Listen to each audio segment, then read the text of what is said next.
You're listening to Systemic Error Podcast. The failure was designed. Critics roast Trump's completely insane rant about Nobel Peace Prize on Air Force One, based on an article by Robert Davis.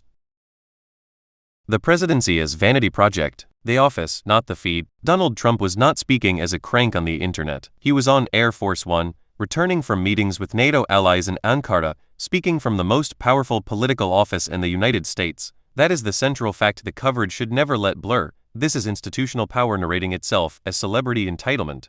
The source gives the basic scene. Trump claimed he deserved the Nobel Peace Prize more than anyone in history, and repeated his fantasy that he had settled 8 wars. Critics then did what critics do in an attention economy. They mocked him online. That reaction is understandable. It is also not the story. A prize for the Strongman. Trump's grievance is not random nonsense. It is a political habit. Turn every public institution into a personal scoreboard. The Nobel Prize, NATO meetings, even diplomacy with allied governments become props in a self-glorifying monologue. María Corina Machado, a pro-democracy activist, is reduced to a reference point in Trump's ego performance.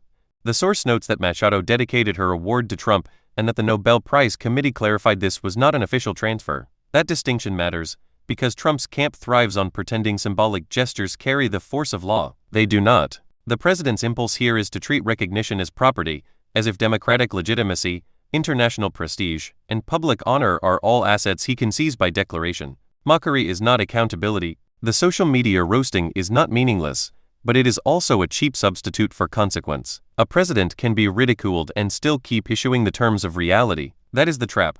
Public culture mistakes humiliation for restraint. The article's framing leans toward spectacle, as if the main event were Trump sounding ridiculous. Ridiculous is the surface. The deeper fact is that he remains empowered to convert official travel into an ego pageant, then flood the public sphere with a counterfeit history of his own heroism. The joke lands. The damage stays. Personal rule in plain sight. This is what authoritarian politics looks like when it is running on vanity instead of ideology.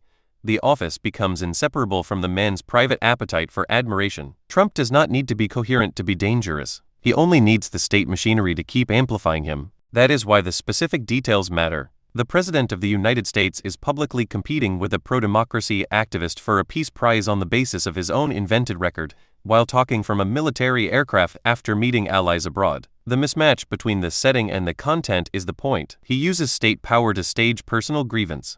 The broader pattern is not confusion. It is narcissistic governance backed by institutional normalization. Trump speaks in absurdities, and the political class and media ecosystem are trained to process them as entertainment, not as evidence of a broken civic order. That is how a presidency becomes a permanent reality show with consequences. The real scandal is not that Trump wants applause. It is that he has learned he can turn the apparatus of the American state into a venue for demanding it.